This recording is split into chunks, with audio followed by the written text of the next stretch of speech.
Most people believe cannibalism belongs to monsters, to nightmares, to places far removed from ordinary life. But history tells a quieter, more unsettling story, one where hunger, belief, fear, and survival slowly pushed normal people beyond moral borders they never thought they'd cross. If you enjoy calm, thoughtful journeys into humanity's forgotten shadows, consider subscribing to History for Sleep, where difficult history is told slowly, gently, and without shock. Cannibalism did not begin with cruelty. It did not rise from some sudden spark of madness or bloodlust. More often, it emerged slowly at the far edge of endurance, where hunger outlasted hope. When we look closely at history, stripping away myth and exaggeration, we find that in many cases the act was born not from violence but from desperation, from frozen winters that would not loosen their grip, from ships shattered against indifferent seas, from cities sealed behind walls while famine crept through the streets like a quiet fog. Hunger has a way of changing time. In the beginning it feels sharp and impatient. A missed meal irritates the body. A missed day makes the headlight and the temper short. But when days stretch into weeks and weeks into months, hunger becomes something else entirely. It grows slow and heavy. It settles into the bones. The body begins to consume itself, drawing from muscle, then fat, then whatever reserves remain. Thought narrows. Conversations shrink. People speak less, conserving energy. In these conditions, morality does not vanish in a dramatic collapse. It erodes gradually, grain by grain, as survival becomes the only clear instruction the body understands. In frozen winters, entire communities have found themselves sealed away from the world. Snow piles against doors. Rivers freeze solid. Crops fail beneath early frosts. Livestock starve when fodder runs out. At first, people ration. They grind bark into flour. They boil leather straps to extract a thin broth. They search forests for roots and strip trees for anything remotely edible. Hunger transforms the landscape into a catalog of possibilities. Things once overlooked become precious. A handful of dried peas becomes treasure. A thin soup becomes a feast. But there are winters that do not end when they should. There are storms that return again and again, each one burying the last attempt at hope. In such winters, death arrives quietly. The elderly go first, often willingly giving up their share of food. The sick fade next. In small cabins or crowded towns, the living sit beside the dead longer than they would in ordinary times. The ground is too frozen to dig. The strength required to bury someone may no longer exist. The body remains present, not as an abstraction, but as a physical reality in the room. It is here, in these moments, that desperation takes its most painful shape. The decision is rarely sudden. It is argued internally, sometimes for days. Religious beliefs are weighed. Cultural taboos press heavily on the mind. But hunger is relentless. It does not respect custom or fear. Parents look at children whose ribs show sharply beneath their skin. Spouses look at one another and say little because there are no words that make such thoughts easier. When cannibalism occurred in such settings, it was often not an act of violence but of grim survival. The dead were already gone. The act became, in the minds of some, a final use of what remained, a way for one life to extend another. It did not feel noble. It did not feel triumphant. It felt unbearable. And yet, for those who made that choice, it was sometimes the thin line between life and death. Shipwrecks tell a similar story. The ocean is vast and patient, and when ships break apart against reefs or vanish into storms, survivors often find themselves cast onto empty stretches of land or left drifting in open water. At first, there is adrenaline. There is rescue to anticipate. Signals are sent, fires are built, rations are divided carefully. The structure of maritime discipline sometimes holds even in chaos. Captains attempt to maintain order. Water is measured by the cup. Hope is rationed alongside food, but rescue does not always come quickly. On open boats beneath a sun that burns by day and chills by night, the human body deteriorates rapidly. Fresh water disappears first. Salt cracks the lips and splits the skin. Thirst becomes a constant ache, more urgent even than hunger. People grow quiet, conserving moisture in their mouths. Eyes sink deeper into faces. Muscles weaken. When someone dies in such conditions, the body becomes once again a terrible possibility. Maritime history contains recorded instances of what was called the custom of the sea, a grim and informal understanding among sailors that if survival became mathematically impossible, lots might be drawn. Such practices were rare and deeply controversial, but their very existence reveals how structured desperation could become. In other cases, death came naturally from exposure or illness, and survivors faced the same unbearable calculation: let the body drift away, or use it to extend life for those still breathing. These moments were not chaotic feeding frenzies as popular imagination often suggests. Accounts describe hesitation, prayer, even ritual apology. Flesh was consumed slowly, sometimes dried in the sun to preserve it. Tears mixed with salt water. Survivors who later returned home often carried silence heavier than any physical scar. They did not speak of what they had done, not because they were proud, but because the memory itself was too heavy to revisit. Sieges in wartime offer yet another landscape where desperation unfolded. When armies surrounded cities in ancient and medieval times, the strategy was simple: wait, starve the inhabitants until surrender became inevitable. Within city walls, food supplies dwindled predictably. Grain stores emptied. Animals were slaughtered. Pets disappeared from the streets. Rats were hunted methodically. Leather was boiled. Even straw was chewed. Chroniclers of sieges often wrote in restrained tones, but between their lines lies immense suffering. As famine tightened its grip, social order began to fray. Theft increased. Hoarding became common. Families hid what little they had from neighbors they had known for years. Trust thinned, and in the darkest moments, rumors began to circulate, whispers that someone somewhere had done the unthinkable. In some recorded sieges, cannibalism emerged not immediately, but at the very brink of collapse. The dead accumulated faster than they could be buried. The living moved slowly through streets once vibrant with trade. It was not appetite that drove these acts, but starvation so profound that the body overruled every learned prohibition. Accounts describe mothers weeping as they faced impossible decisions. They describe citizens who swore never to speak of what they had witnessed once the gates finally opened and relief arrived. Famines caused by crop failures or political catastrophe followed similar patterns. When harvests failed repeatedly, when drought shriveled fields or floods drowned them, entire regions could be pushed into prolonged hunger. In some historical famines, people migrated in search of sustenance, walking miles with children in their arms. Others stayed, hoping conditions would improve. Relief sometimes came too late.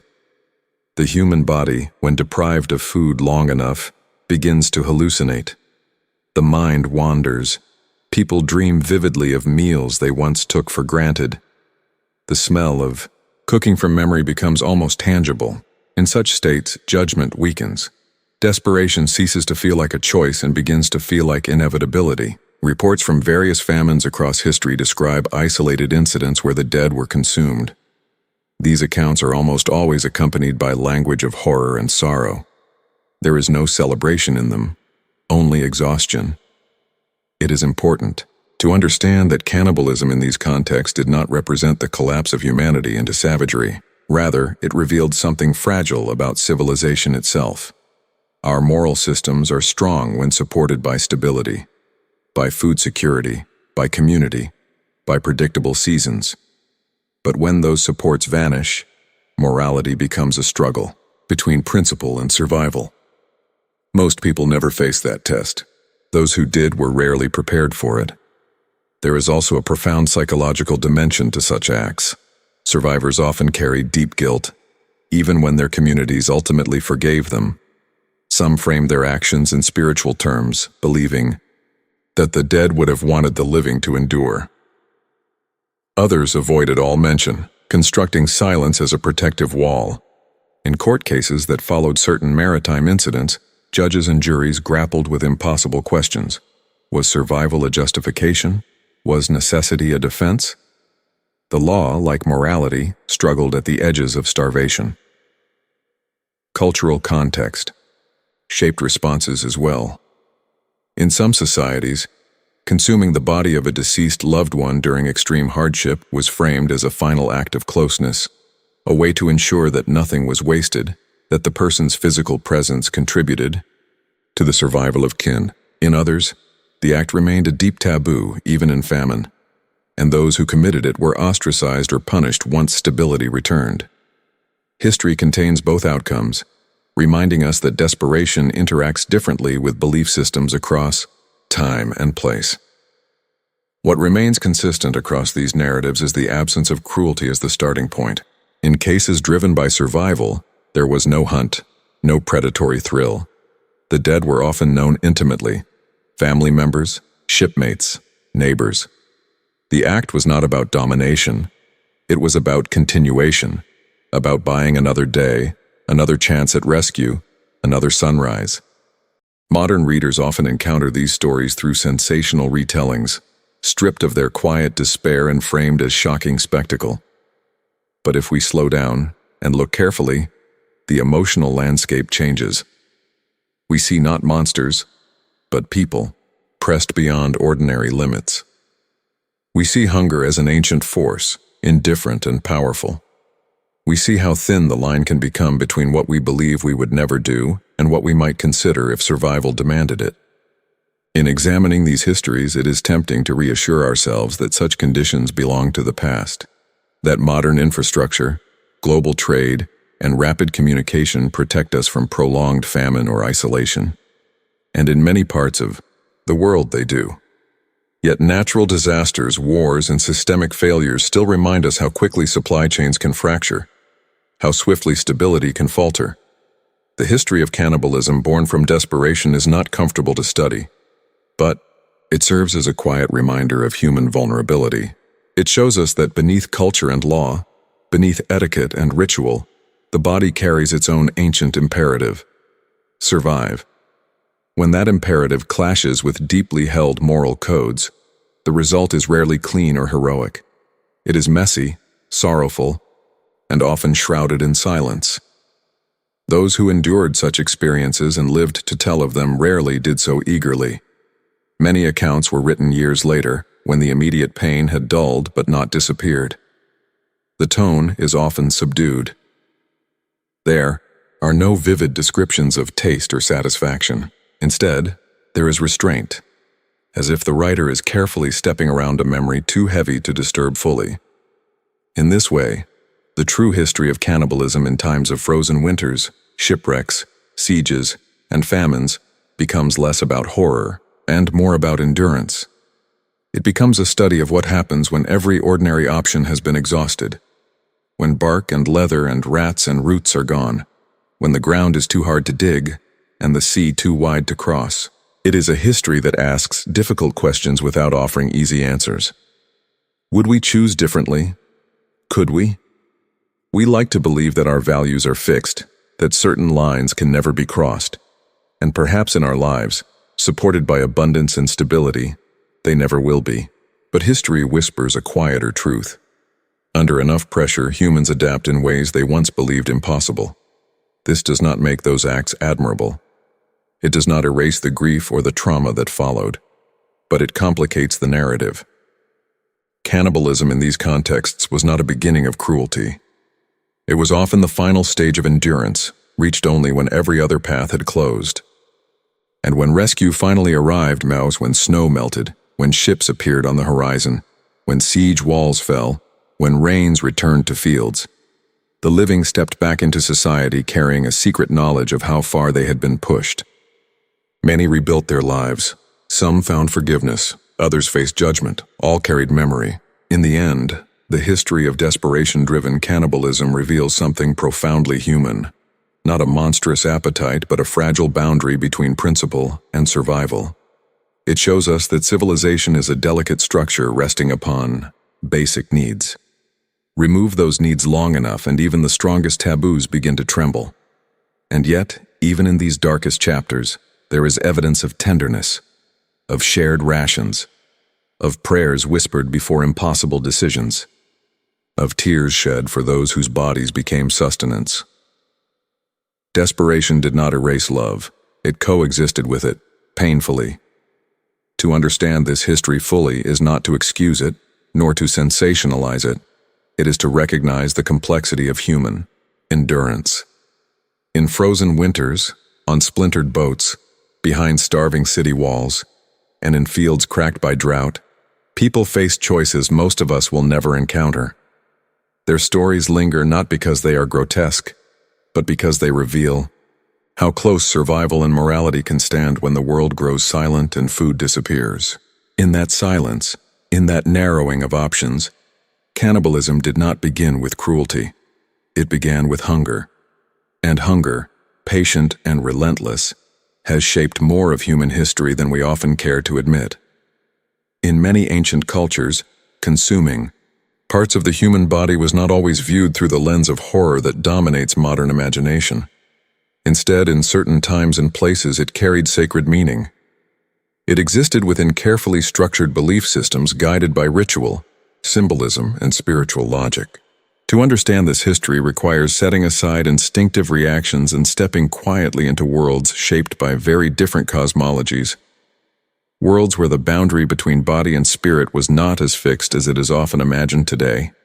For many early societies, the human body was not merely flesh and bone. It was a vessel of power, memory, identity, and divine connection. Life force was believed to reside within it, sometimes concentrated in particular organs, the heart, the brain, the liver, or the blood. These were not just anatomical components, but spiritual reservoirs. When a person died, especially someone revered, a warrior, a leader, a shaman, it was often believed that their essence did not simply vanish. It lingered. And in some traditions, the act of consuming a part of the body became a way of receiving, preserving, or honoring that essence. This form of ritual cannibalism was not casual or chaotic. It was often highly ceremonial, bound by strict rules. There were prayers, chants, purification rites. The act might be restricted to specific individuals within the community, elders, priests, warriors, and performed only on certain occasions. Far from being driven by hunger, it was embedded in cosmology, in a framework that explained how the living and the dead remained connected. In some societies, consuming the remains of a deceased loved one was considered an act of deep respect. Rather than allowing the body to decay in the ground or be consumed by animals, the family would symbolically incorporate the physical remains into themselves. This practice, sometimes called endo-cannibalism by anthropologists, was not about aggression, but about intimacy. The belief was that the spirit of the deceased would remain within the community, carried forward in the bodies of those who loved them. In this way, death was not a severing, but a transformation. The logic behind such rituals rested on a worldview in which material and spiritual realities were intertwined. If strength resided in the muscles of a great warrior, consuming, those muscles might transfer courage. If wisdom lived in the mind of an elder, consuming the brain might pass along insight. To modern readers, this may sound symbolic rather than literal, but in many ancient cultures, symbolism was not separate from reality. The ritual act was itself a mechanism of transformation. There were also cultures in which consuming a defeated enemy carried sacred meaning. In these cases, sometimes referred to as exo-cannibalism, the act was not primarily about nourishment, but about dominance, absorption of power, or spiritual neutralization. An enemy slain in battle might still be believed to carry dangerous spiritual energy. Consuming part of the body could be interpreted as a way to contain or control that energy, preventing it from harming the victors. It is important to note that such practices were rarely everyday occurrences. They were exceptional acts, performed under specific conditions. They did not represent a society's general diet or daily behavior. Instead, they occupied the ritual sphere, much like sacrifice or initiation ceremonies. They were often surrounded by taboos of their own. restrictions on who could participate, what could be consumed, and how the remains were handled afterward. For example, in parts of Melanesia and the Amazon basin, certain tribes practiced ritual consumption of the dead as part of funerary rites. Anthropologists studying these communities in the 19th and early 20th centuries documented detailed ceremonial processes. The body might be carefully prepared, roasted, or reduced to ashes, that were then mixed with food. Songs were sung, stories were told about the deceased. The event could span days, integrating grief, remembrance, and spiritual continuity. To outsiders, particularly European colonizers and missionaries, these practices appeared shocking and barbaric. Reports were often exaggerated, stripped of context, and used to portray indigenous populations as savage. The word cannibal itself became a powerful tool of dehumanization. Yet many of these observers failed to recognize the ritual complexity and symbolic meaning behind the acts they described. In some ancient Mesoamerican societies, ritual consumption was tied to cosmological beliefs about the gods. Human sacrifice itself held sacred meaning, and in certain cases, parts of the sacrificial victim were consumed ceremonially. This was not random violence, but part of a larger theological system in which the gods had sacrificed themselves to create the world. Humans, in turn, offered life to sustain cosmic balance. Consuming the flesh of a sacrificial victim could symbolize communion with the divine, a shared participation in sacred cycles of death and renewal. Across continents, similar patterns emerge. Cannibalism embedded in belief systems where life force was transferable, where the body retained spiritual potency after death, where eating was not merely biological but metaphysical. In such contexts, the act was less about appetite and more about transformation. It was a ritual bridge between worlds, the living and the dead, the human and the divine, the self and the other. The idea that qualities could be transferred through ingestion is not limited to cannibalism. Even in cultures that strongly reject human consumption, symbolic parallels exist. Religious traditions around the world include sacred meals that represent communion, unity, or spiritual nourishment. The concept that eating can bind people together, that it can transmit blessing or identity, is deeply rooted in human psychology. Ritual cannibalism in this sense was an extension of broader beliefs about food and spirit. Of course, not all instances labeled as sacred cannibalism were purely spiritual. Some may have blended ritual meaning with political power. Leaders might use such practices to reinforce hierarchy, to demonstrate dominance over enemies, or to solidify communal identity. The act could serve as a dramatic statement. We have conquered, we have absorbed, we endure. It is also essential to approach historical sources with caution. Many accounts of ritual cannibalism come from colonial narratives, missionary journals, or secondhand reports. These sources were often shaped by bias, misunderstanding, or deliberate exaggeration. In some cases, the mere accusation of cannibalism was enough to justify conquest, enslavement, or forced conversion. Thus, separating documented ritual practice from myth requires careful scholarship. Anthropological research in the 20th century brought more nuance to the discussion. Field studies revealed that in cultures where ritual cannibalism occurred, it was surrounded by strict moral codes. It was not indiscriminate. It was not driven by cruelty. Instead, it operated within a moral universe that made sense to its participants. Violating the ritual rules could bring spiritual danger. Consuming the wrong person or failing to perform the proper rites could anger ancestors or invite illness. In some cases, tragic consequences followed these practices, particularly when they intersected with biological realities unknown at the time. For example, in the mid-20th century, researchers studying a neurological disease called Kuru among the Fore people of Papua New Guinea discovered that it was transmitted through ritual consumption of brain tissue during funerary rites. The disease spread primarily among women and children, who participated most in these ceremonies. When the ritual practice was discontinued, the disease gradually declined. This example illustrates how sacred traditions, meaningful within their cultural context, could nonetheless have unforeseen health impacts. Still, reducing ritual cannibalism to pathology misses its deeper anthropological significance. It forces modern categories onto ancient realities. The people who engaged in these practices did not see themselves as violating moral law. They were fulfilling it. They were honoring ancestors, communing with gods, or ensuring the safe passage of spirits. Their actions were embedded in collective belief, reinforced by community and validated by tradition. The transfer of strength or wisdom through flesh may seem implausible to contemporary minds shaped by scientific materialism. But for much of human history, knowledge of anatomy and biology was limited.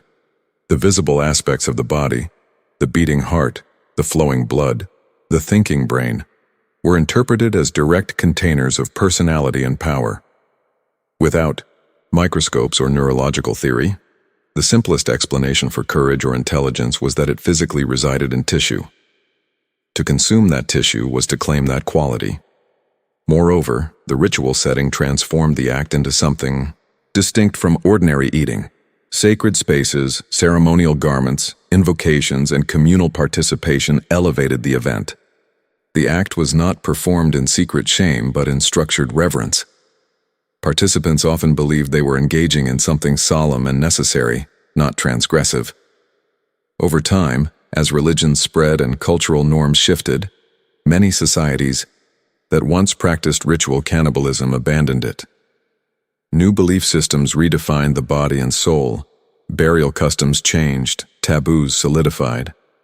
What had once been sacred became unthinkable. Memory of the old rituals faded or was deliberately suppressed, yet traces remain in myths and legends. Stories of warriors who gained power by consuming their enemies. Tales of ancestors whose bodies nourished their descendants. These narratives, stripped of literal practice, survive as symbolic echoes of older cosmologies.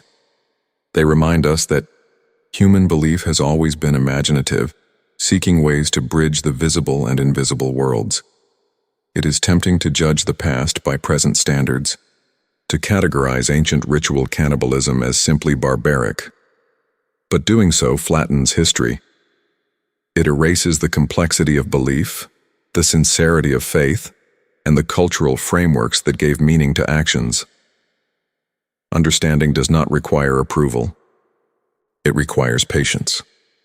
When we examine these practices calmly, without sensationalism, we see something profoundly human: the desire to remain connected, to carry forward the strength of the fallen, to prevent death from being final. In societies where ancestors were active participants in daily life, where spirits walked alongside the living, the body became a bridge. Consuming it was not annihilation, but incorporation. There is also a universal human intuition at work, that what we take into ourselves shapes us. Food becomes blood, blood becomes muscle, muscle becomes action. The boundary between outside and inside is porous. Ritual cannibalism magnified this intuition into a sacred act. It said, "We will not let this life vanish. We will carry it within us." In reflecting on these histories, it is worth remembering that modern taboos feel absolute only because they are reinforced by centuries of religious and cultural conditioning. In other times and places, different absolutes prevailed. The sacred and the forbidden are not fixed categories. They shift with belief. The ancient idea that strength, wisdom, or spirit could be transferred through flesh may not align with contemporary science, but it speaks to enduring human concerns: mortality, continuity, identity. How do we ensure that what we value in others does not disappear? How do we honor the dead? How do we maintain connection across the boundary of death? For some cultures, ritual consumption was an answer. Not the only answer, not a universal one, but one shaped by environment, belief, and tradition. It was practiced, within limits, guided by elders, embedded in story and ceremony. Today, the thought of such acts unsettles many people. That reaction is itself a product of cultural evolution. Yet by studying the past carefully, we gain insight into the diversity of human experience. We see that morality is not static, that sacredness can take forms we struggle to comprehend, that even practices we recoil from were, in their time, expressions of reverence. In many ancient cultures, consuming parts of the human body was not taboo but sacred, because the body was not merely matter, It was meaning. It was memory. It was power. Through ritual, communities sought to preserve that power, to internalize it, to transform grief into continuity. The history of sacred cannibalism, then, is not a history of appetite. It is a history of belief, of attempts to negotiate with death, of efforts to keep strength and wisdom alive. It reminds us that across time, humans have sought connection in ways both familiar and strange, and beneath all of it lies a quiet truth. People act within the worlds they understand. When those worlds tell them that spirit lives in flesh, that essence can be shared through ingestion, then ritual consumption becomes an act of devotion rather than violation.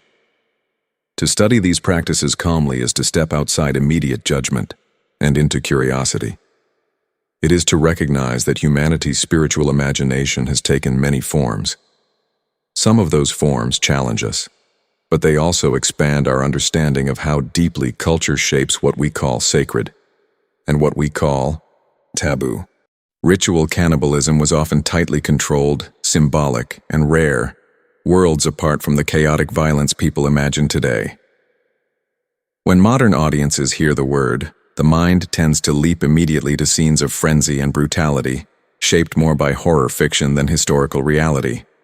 But in many societies where ritual consumption of human flesh did occur, it unfolded within boundaries that were carefully defined, spiritually framed, and socially regulated. It was not random.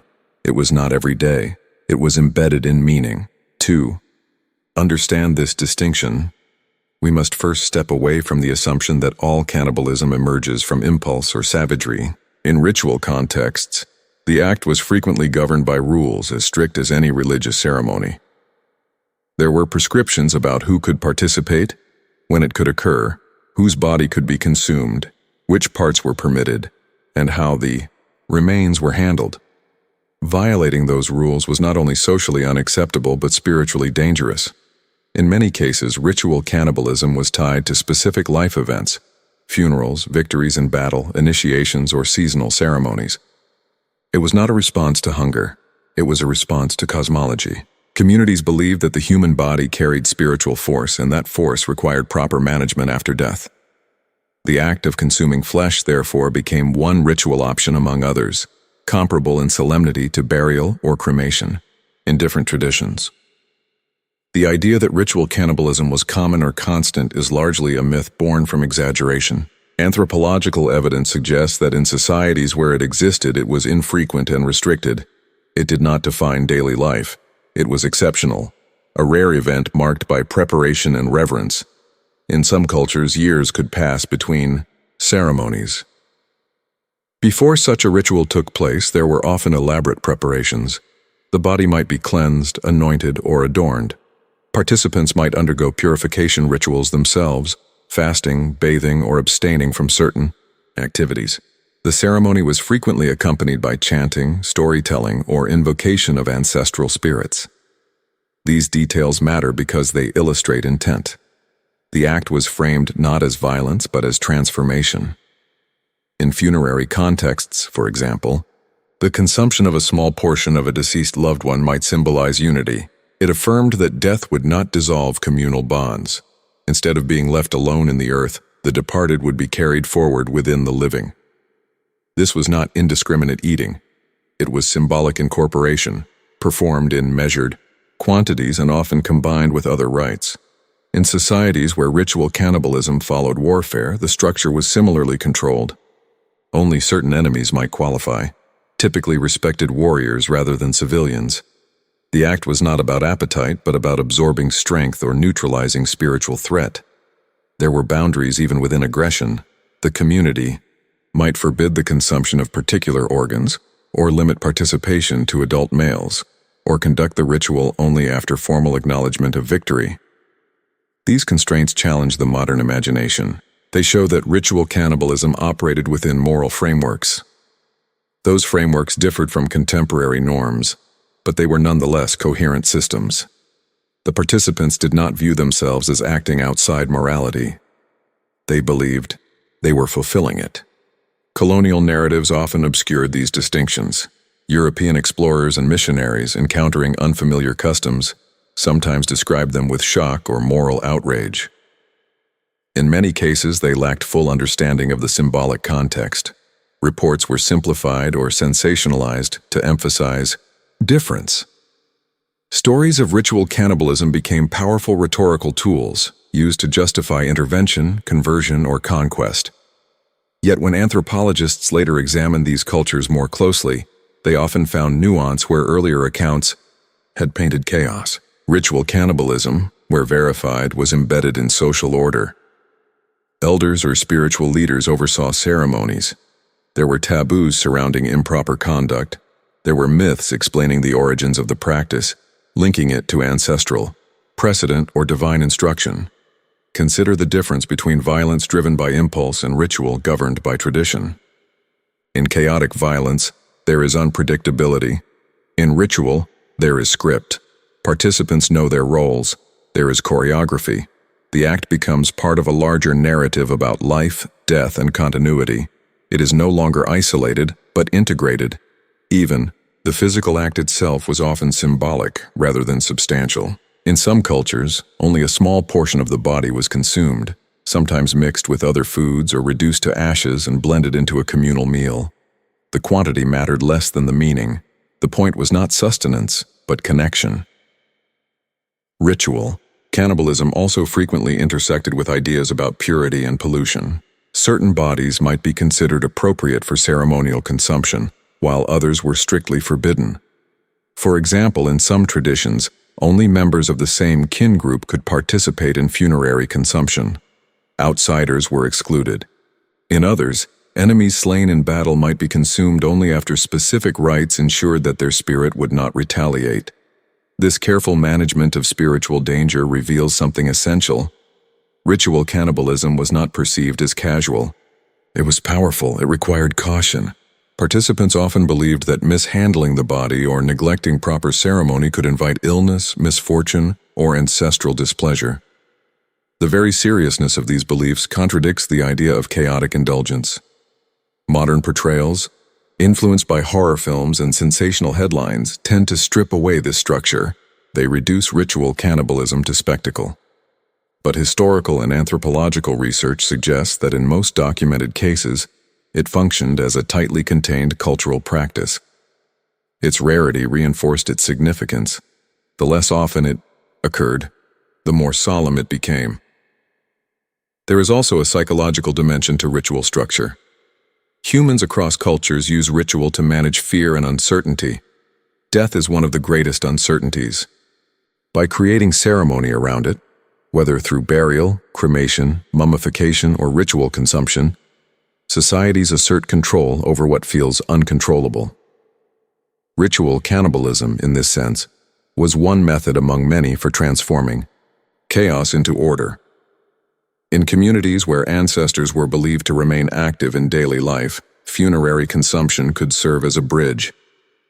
It reassured the living that the dead were not lost.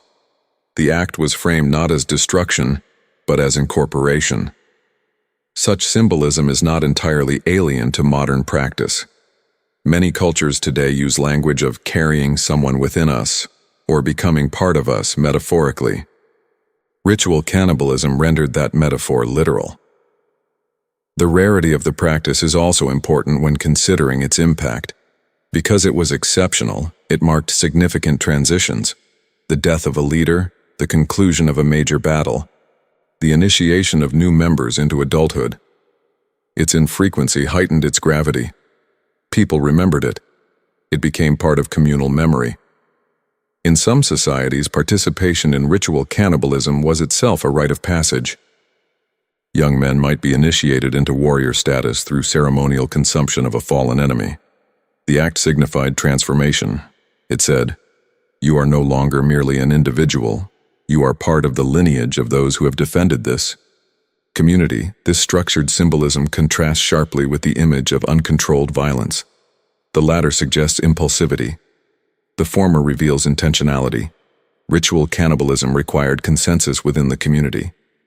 It was not the secret act of a lone individual, but a public ceremony acknowledged and regulated by social authority. There were also strong prohibitions surrounding the practice. In many cultures, consuming human flesh outside ritual context was deeply taboo. The same society that permitted ceremonial consumption in specific situations might harshly condemn any deviation from established norms. This duality underscores the central point: context determined morality. Anthropologists have noted that ritual cannibalism often functioned as a boundary marker. It reinforced group identity. Those within the community understood its meaning. Those outside often misunderstood it. This misunderstanding could create powerful narratives of otherness. The label of cannibal became shorthand for moral inferiority in colonial discourse, obscuring the ritual boundaries that governed the practice. It is also worth noting that in many cases, claims of ritual cannibalism were exaggerated or fabricated. The mere rumor of such practices could spread quickly, especially in conflict zones. Accusations served political ends. Distinguishing verified ritual practice from myth requires careful evaluation of sources. Where evidence does confirm ritual cannibalism, the emphasis on control and symbolism remains consistent. The act was rarely about excess. It was about order. It followed established patterns. It required preparation. It concluded with further rites, burial of remaining bones, offerings to spirits, communal feasts that included non-human foods. This layered structure reveals a broader human pattern. We ritualize what we fear. By surrounding powerful acts with ceremony, we contain them. We make them predictable. Ritual cannibalism, in societies where it occurred, was contained in precisely this way. It did not spiral into daily chaos because it was circumscribed by belief. Over time, many cultures that once practiced ritual cannibalism abandoned it as belief systems evolved. New religions redefined the relationship between body and spirit. Taboos intensified. Practices faded or were actively suppressed. What remained were fragments of memory, stories, myths, sometimes shame. Yet studying these histories without sensationalism allows for deeper understanding. It reminds us that moral systems are contextual, that sacredness can attach to acts we now find disturbing, that violence and ritual are not synonymous. Ritual cannibalism was often rare because it required collective agreement. It depended on shared cosmology. Without consensus, it could not function. This dependency on social cohesion meant it was inherently structured. A chaotic act would undermine its meaning. When people today imagine cannibalism, they often picture lawless brutality. But historical examples of ritual consumption show something else.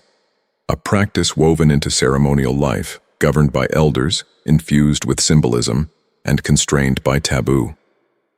This does not mean it was gentle or free from suffering. Human sacrifice, where it intersected with ritual cannibalism, involved real violence. But even there, the violence was ritualized, framed within theological narrative. It was not random aggression. It was structured according to belief. Understanding this distinction does not require approval. It requires clarity. Ritual cannibalism, where documented, was not the everyday savagery of popular imagination. It was a rare and highly regulated act embedded in cosmology. Its rarity amplified its power. Its symbolism gave it meaning. Its controls prevented it from becoming chaos. And its existence challenges us to consider how deeply culture shapes our perception of taboo. When stripped of exaggeration, ritual cannibalism appears less as a descent into madness and more as an example of how human societies ritualize even the most profound boundaries. It shows that what one culture sees as horror, another may interpret as sacred duty. In the end, ritual cannibalism was often worlds apart from chaotic violence because it was not born from impulse. It was born from belief. It unfolded within boundaries. It carried meaning that extended beyond the physical act. And while those meanings may feel distant or unsettling to us now, they remind us that human history is not a simple story of progress, from barbarism to civility.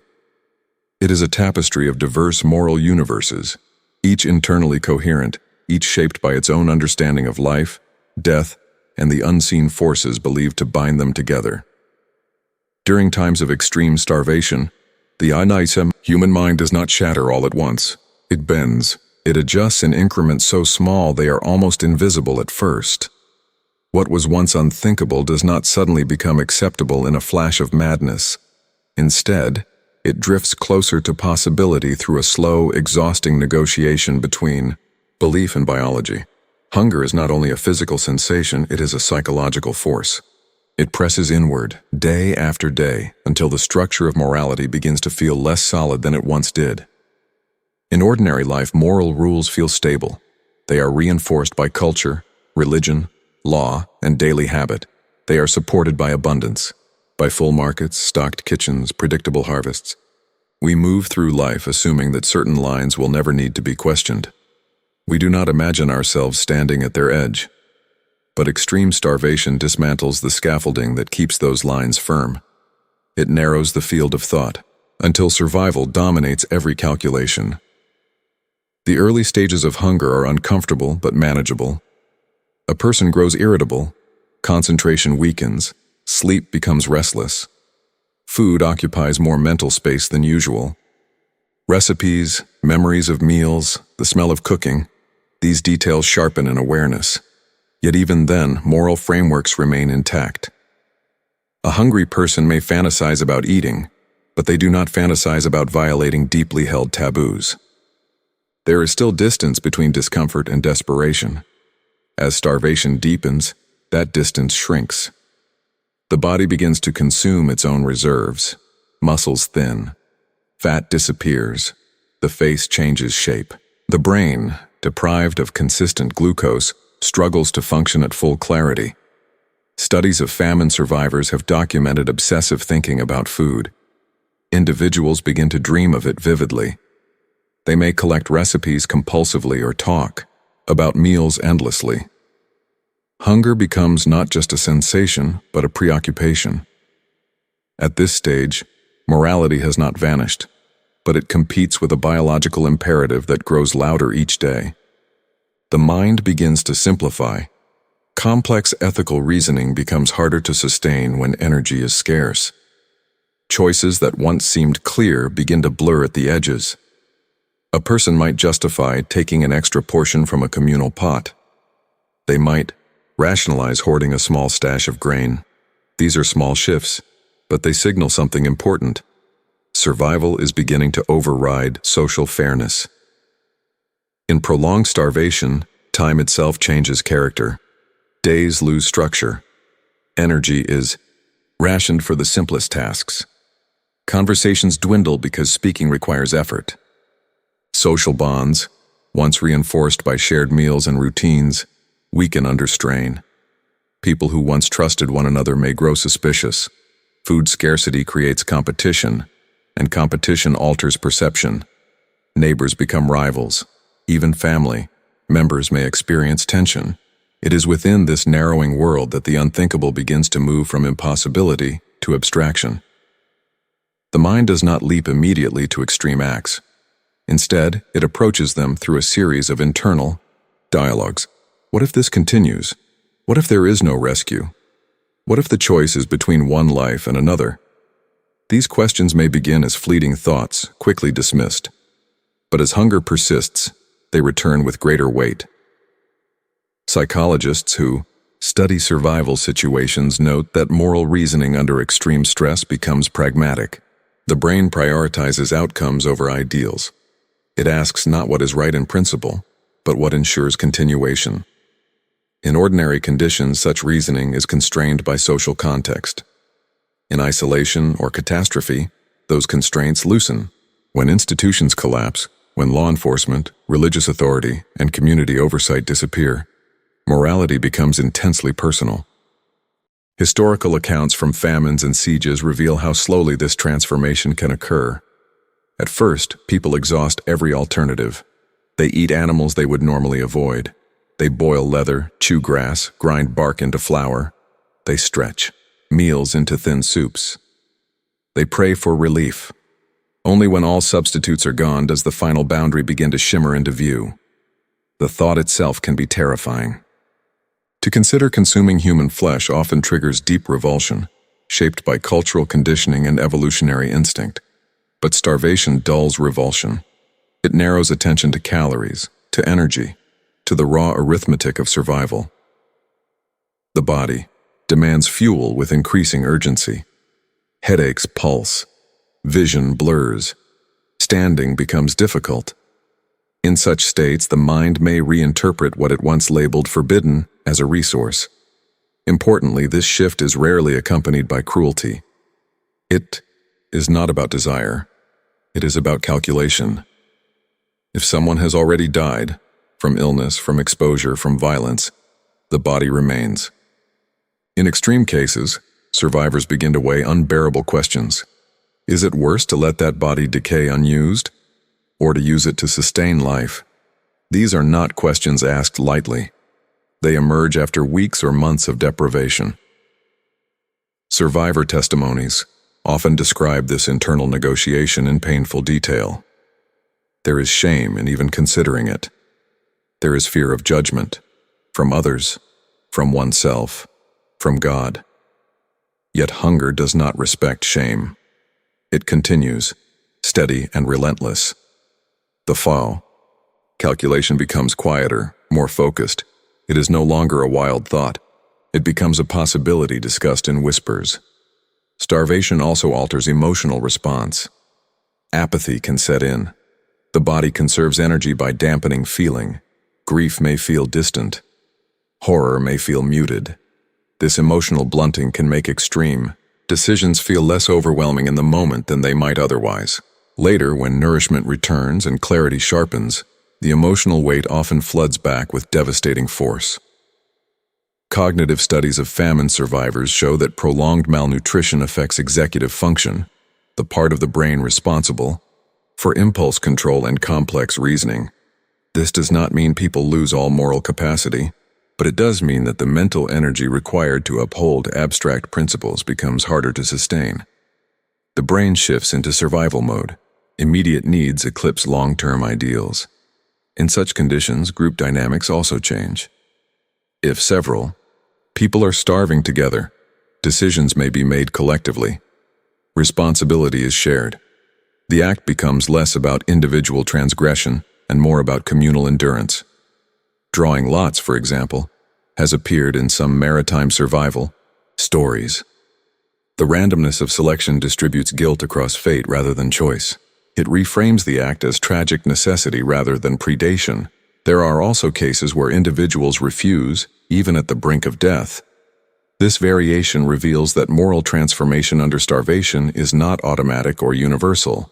Some people cling to taboos despite biological collapse. Others yield. The difference may depend on personality, belief, social support, or sheer chance. Human response to extremity is never uniform. What remains consistent, however, is the gradual nature of the shift. The mind does not wake one morning transformed. It inches toward accommodation. Each day of hunger erodes certainty. Each night without food weakens resolve. By the time the unthinkable becomes action, it has been rehearsed silently many times. After rescue or recovery, survivors often struggle with memory. They replay the decision endlessly. They ask themselves whether they could have chosen differently, but hindsight operates under restored conditions, with full stomachs and stable surroundings. It cannot replicate the cognitive and emotional constriction of starvation. Anthropologists studying famine emphasize that extreme hunger is one of the most powerful destabilizing forces in human experience. It reshapes priorities, alters perception, and reduces the future to a single question: how do I endure until tomorrow?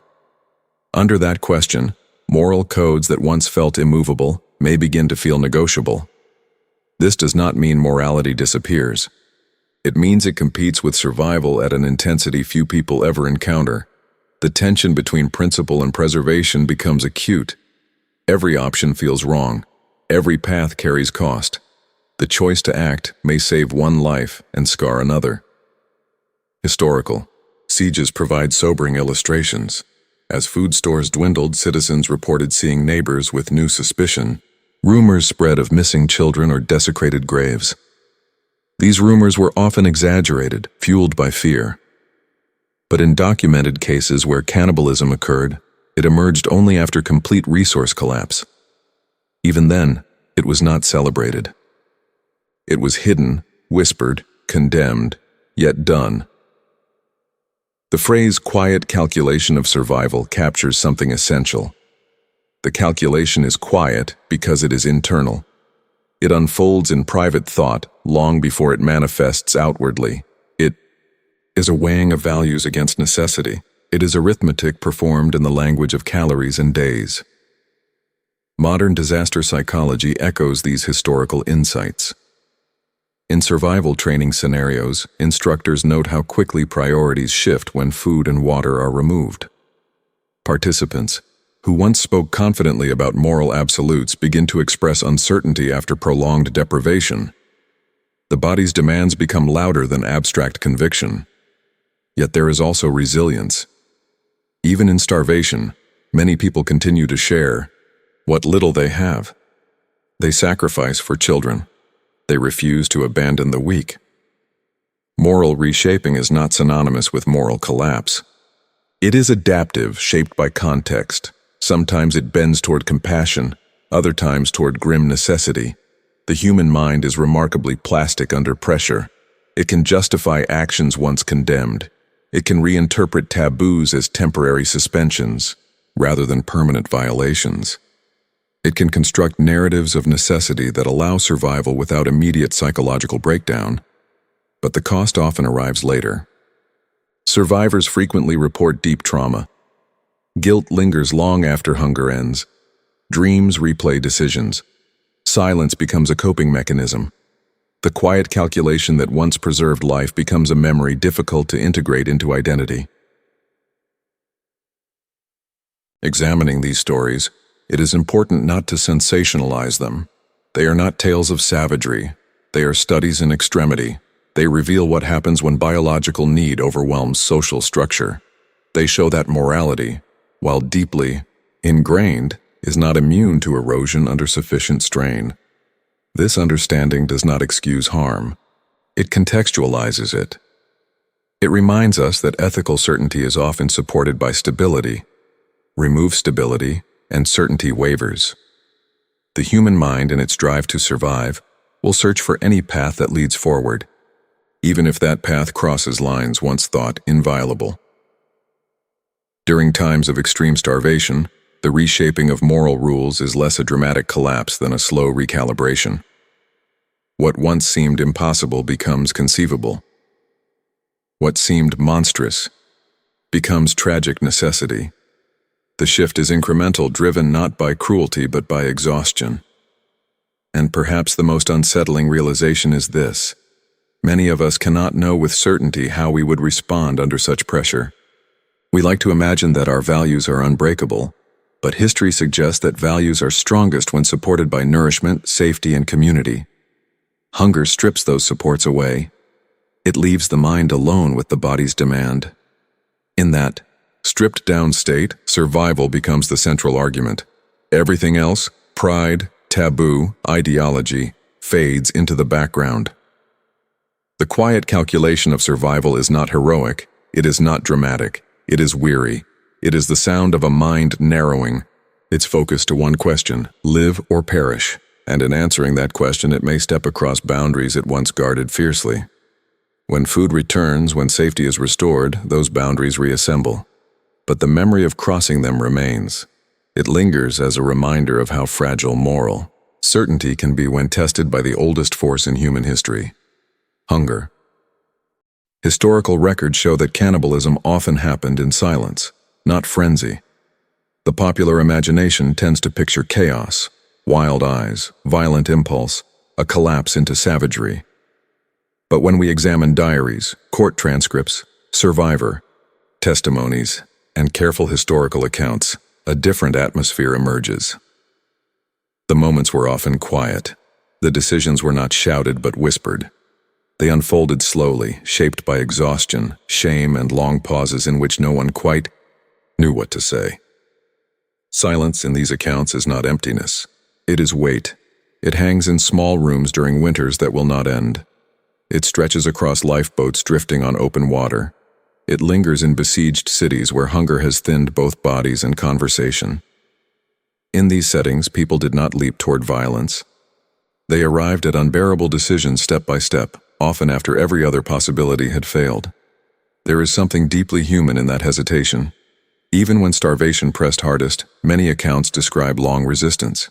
Survivors recall arguing against the idea, invoking faith, morality, family honor. Some prayed for intervention. Some waited for rescue until hope was nearly gone. The act, when it came, was rarely impulsive. It was deliberated in the language of necessity. Diaries from famine periods sometimes capture this progression with painful clarity. At first, entries focus on dwindling supplies. Rations are reduced. Meals are described in diminishing portions. Then, as days pass, the tone changes. There are mentions of illness, of neighbors dying, of burial becoming difficult. Finally, there are entries marked by ellipses, by gaps, by phrases that circle around what cannot quite be written. The silence on the page speaks as loudly as any explicit description. In maritime survival cases, similar patterns appear. When ships were wrecked, and survivors stranded at sea, journals and later testimonies reveal prolonged debate before any extreme step was taken. Sailors accustomed to discipline often clung to order even in catastrophe. They measured water carefully. They distributed food according to rank or need. They scanned the horizon for sails that never appeared. When someone died, from injury, exposure, or illness, the body lay as a presence that could not be ignored. But even then, the idea of consuming it was not immediate. Survivors often describe days of mourning first. They might commit the body to the sea. Only when starvation reached its most acute stage did the question resurface. And even then, it was framed not as desire, but as calculation. Court records from certain 19th century cases show the gravity with which such decisions were treated after rescue. Survivors were questioned closely. Who proposed the act? How long? Did you deliberate? Did anyone object? The very structure of these inquiries reflects an understanding that cannibalism in such contexts was not frenzied chaos. It was debated, weighed, often with visible reluctance. Shame appears frequently in these accounts, not theatrical guilt, but a quiet, internal heaviness. Survivors sometimes avoided eye contact when recounting events. They lowered their voices. They omitted sensory detail. There was no pride in survival purchased at such cost. The act was framed as tragic necessity rather than triumph. Prayer also emerges repeatedly. In deeply religious societies, people confronted with starvation often turned to God before crossing moral thresholds. Some accounts describe group prayers before drawing lots. Others speak of asking forgiveness in advance. The presence of prayer underscores the seriousness of the decision. It was not undertaken lightly or without spiritual reckoning. The slowness of these decisions challenges the stereotype of cannibalism as unrestrained violence. Instead, it resembles a somber ritual of last resort.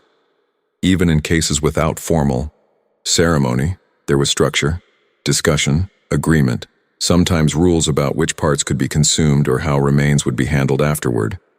The quiet nature of these moments suggests that participants remained deeply aware of the moral weight involved. In famine-stricken regions, witnesses have described families shutting doors before committing acts they could not bear to have seen. The silence was protective. It shielded children from awareness. It shielded neighbors from judgment. It created a boundary around an act already heavy with consequence. Anthropologists studying historical sieges have noted that when cannibalism occurred, it often did so in isolated pockets rather than sweeping waves. One household might succumb while others held out. This uneven pattern reinforces the idea that such acts were not collective hysteria but individual or small group decisions made under extreme strain. The absence of frenzy does not diminish the horror. In some ways, it intensifies it. Frenzy implies loss of control. Silence implies awareness. Those involved knew what they were doing. They felt the weight of taboo pressing against necessity. They moved forward anyway, slowly, reluctantly. Hesitation is perhaps the most revealing element. Many testimonies describe long pauses before action, a body present for days, hunger intensifying, someone finally voicing what others had already considered. The suggestion landing heavily in the air, no one responding immediately, the silence stretching until someone nods, or lowers their gaze, or whispers assent. These pauses matter. They reveal that moral rules did not evaporate instantly, under pressure. They were contested internally and collectively. The decision to violate them required acknowledgement of their existence. There was no ignorance of taboo, only the painful recognition that survival might demand its breach. Even after the act, silence often continued. Survivors did not celebrate. They ate quietly, sometimes without speaking at all. Some accounts describe tears mixing with food. Others mention deliberate avoidance of eye contact. The moment was not chaotic but subdued, marked by a kind of solemn resignation. In communities where rescue eventually came, those who had resorted to cannibalism frequently remained silent long afterward. They avoided recounting details unless compelled by legal inquiry. Some relocated to escape stigma. Others carried the secret privately, confiding only in close family members late in life. The contrast between this documented silence and modern portrayals is stark. Popular culture thrives on spectacle. It dramatizes extremes, amplifies violence, and simplifies motivation. But history often unfolds in subdued tones. It is made of murmurs, not screams. This quiet reality does not erase the suffering involved, it underscores it. Silence in such contexts often arises from trauma. The mind protects itself by minimizing expression. Survivors may speak in restrained language because the full memory is too heavy to articulate. There is also dignity in the silence. Even in extremity, many individuals tried to preserve some sense of order and respect. They covered bodies. They shared portions evenly. They refrained from describing the act in coarse terms. They treated it as something grave, not grotesque. Religious framing sometimes provided a language for coping. Survivors described viewing the act as a sacrifice, as tragic necessity allowed by divine mercy. Others struggled with doubt, fearing eternal condemnation, but even doubt was often expressed quietly, in private reflection rather than public outcry. The slowness of decision-making in these cases reflects cognitive reality under starvation. Extreme hunger narrows thought, but it does not erase deliberation entirely. The brain remains capable of weighing options, even if those options are limited. The act becomes the final step after exhausting every alternative. In some cases, communities agreed upon boundaries to preserve a sense of humanity. They might decide never to harm the living. They might restrict consumption to those already deceased from natural causes. These boundaries, though tragic, reveal continued moral engagement. Historical letters from famine periods sometimes allude obliquely to unspeakable measures. The reluctance to describe them explicitly is telling. It suggests that even in writing, people felt the need to maintain silence around the act itself. The language softens, avoids detail, preserves modesty. Silence also functioned socially. Public acknowledgement could bring stigma or punishment. By keeping events private, survivors protected themselves and others. This protective quiet reinforced the perception that cannibalism, when it occurred, was not normalized or celebrated. It was endured. When legal systems later examined such cases, judges and juries often grappled with the presence of hesitation. They considered whether the act was impulsive murder or collective necessity. The existence of prolonged deliberation sometimes influenced verdicts, reflecting recognition of the moral struggle involved. The imagery of frenzy may comfort observers because it distances them from participants. Frenzy implies otherness, a descent into something alien. Silence, by contrast, is familiar. It suggests that ordinary people, under extraordinary pressure, can arrive at devastating decisions without losing their composure. That familiarity is unsettling. It reminds us that the boundary between civilization and extremity is not always dramatic. It may be crossed quietly, in whispered conversations behind closed doors. Historical scholarship increasingly emphasizes this nuance. Researchers compare multiple accounts of the same event, noting common themes of reluctance and sorrow. They examine the absence of violent language in primary sources. They study the emotional tone, finding it subdued rather than hysterical. Even in cases where cannibalism followed violence, such as in certain wartime atrocities, documentation sometimes reveals structured processes rather than chaotic rage. That structure does not absolve harm, but it complicates assumptions about impulsivity. Silence can also reflect communal complicity. In some famine cases, neighbors may have suspected what occurred but chose not to confront it. Shared understanding replaced accusation. Survival took precedence over enforcement of taboo.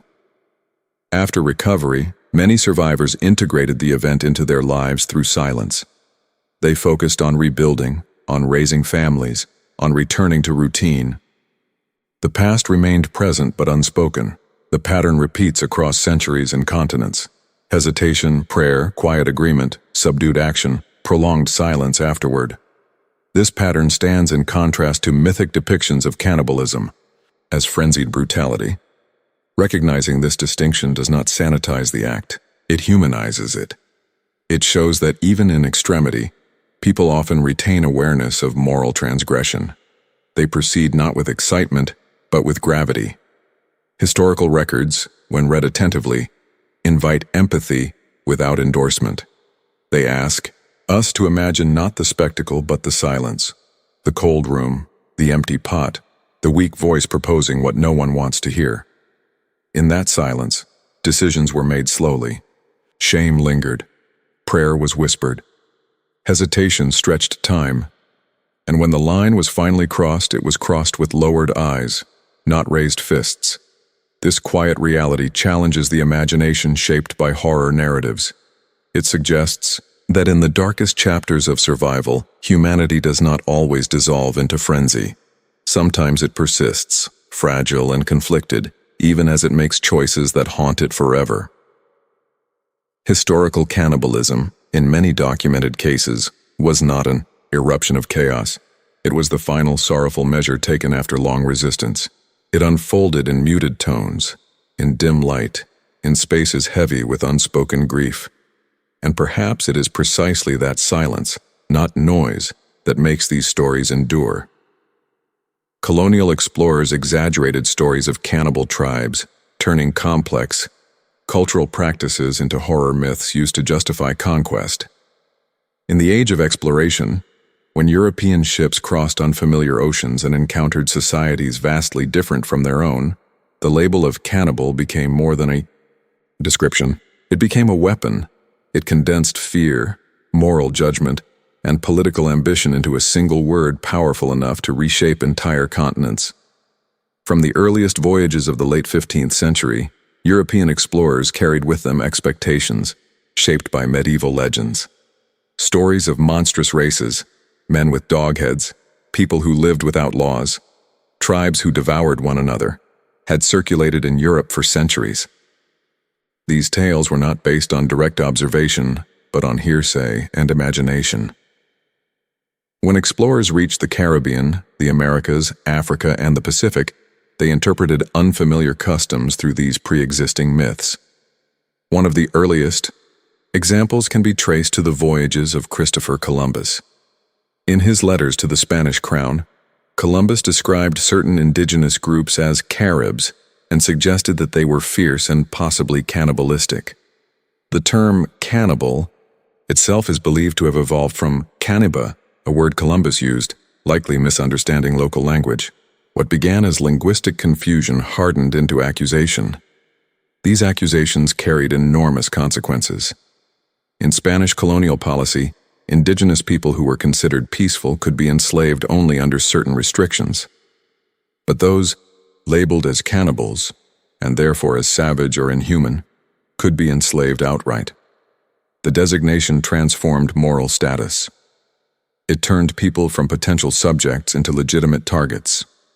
The power of the cannibal myth lay in its ability to strip away humanity.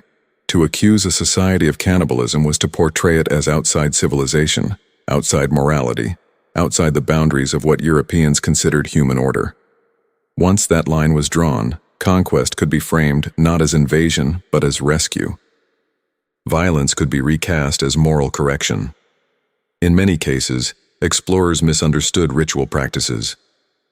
Some indigenous groups did practice forms of ritual cannibalism, often rare and symbolic, embedded in spiritual cosmology. But European accounts frequently exaggerated these practices, portraying them as constant, chaotic, and widespread. The nuance was lost. A controlled ceremonial act became, in the European imagination, daily savagery. Missionaries contributed to this narrative, sometimes intentionally, and sometimes through cultural shock. When encountering funerary rites or warfare rituals that involved consumption of human remains, they interpreted them through a Christian moral lens that allowed little room for alternative cosmologies. Reports sent back to Europe emphasized horror, reinforcing the idea that these lands required spiritual salvation and political control. The printing press amplified these accounts. Travelogues filled with dramatic descriptions sold well. European audiences, hungry for tales of the exotic and terrifying, consumed stories of distant lands with fascination. Illustrations depicted natives roasting limbs over fires, often with grotesque exaggeration. These images shaped public perception far more than careful ethnographic detail ever could. Over time, the label of cannibal became a rhetorical shortcut. It justified forced conversion. It justified land seizure. It justified massacre. If a people were cannibals, then their destruction could be framed as a civilizing mission rather than exploitation. In the Caribbean, for example, Spanish colonizers used accusations of cannibalism to enslave and eliminate entire populations. The distinction between Caribs and other indigenous groups blurred under colonial policy. The myth expanded, covering more communities than evidence supported. In Brazil and parts of South America, Portuguese accounts described indigenous tribes as cannibalistic warriors. Some groups did engage in ritual consumption of enemies as part of warfare cosmology. But colonial narratives amplified these practices into defining traits.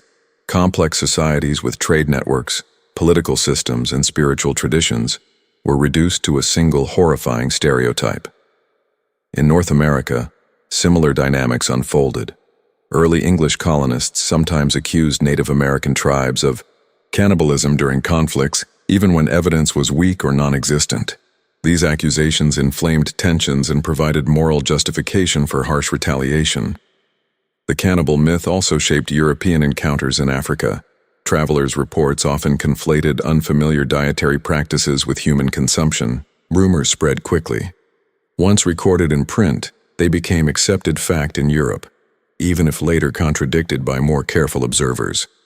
In the Pacific Islands, particularly in Fiji and parts of Melanesia, ritual cannibalism did exist in certain societies before colonial contact, but European accounts frequently exaggerated its frequency and scale. Explorers described entire islands as populated by insatiable cannibals, ignoring the structured and symbolic nature of the rituals they witnessed or heard about. These exaggerated portrayals served a strategic function. By presenting indigenous peoples as morally depraved, colonizers framed themselves as agents of order and salvation. The horror myth made conquest appear necessary. It reassured European audiences that empire was not mere greed, but moral duty. Anthropologists in the 19th and 20th centuries began to re-examine these claims. Fieldwork revealed that many accusations of cannibalism were either grossly overstated or entirely fabricated. In some cases, explorers had relied on rival tribes for information, accepting stories intended to discredit enemies. In others, misunderstandings of burial practices or symbolic rituals were interpreted as literal consumption. The persistence of the cannibal stereotype reveals how deeply it served colonial ideology.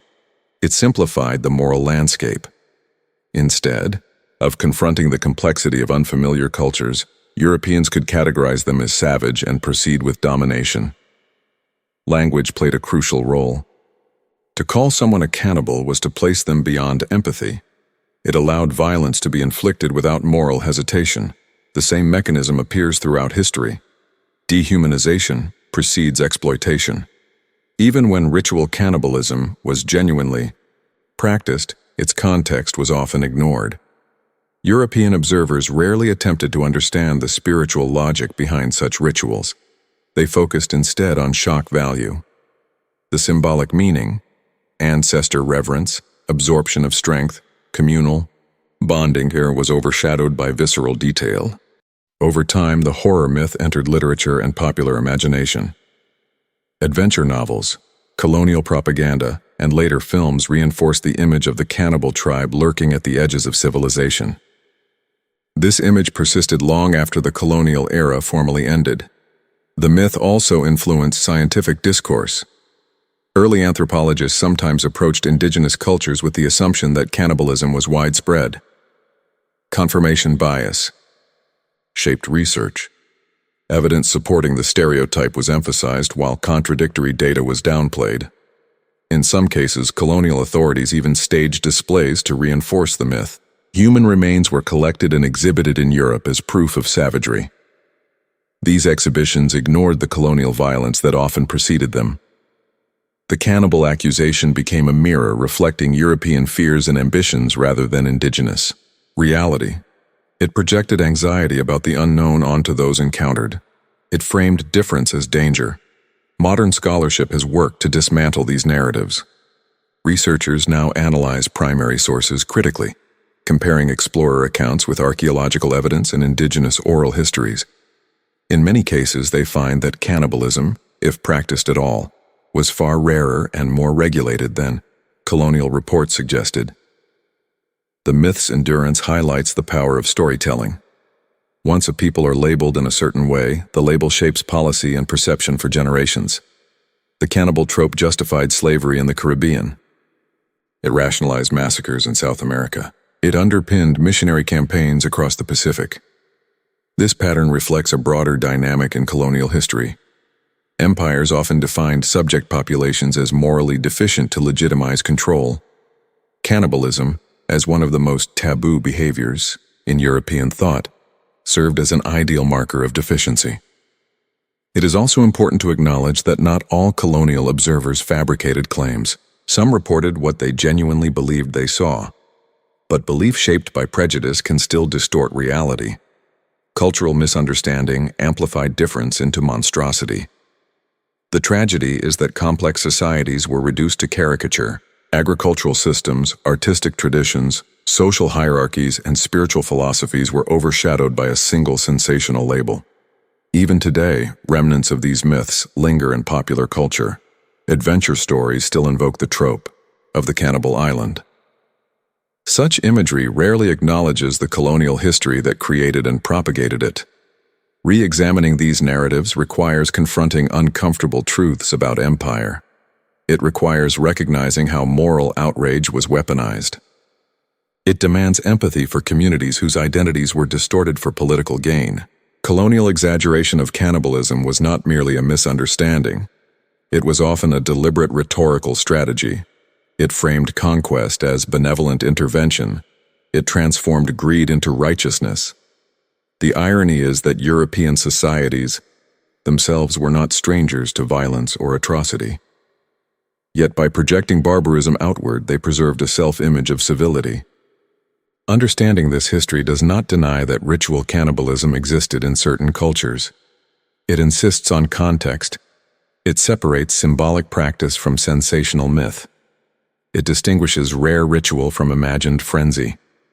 In doing so, it restores complexity to societies long misrepresented. It challenges the inherited narratives that once justified domination.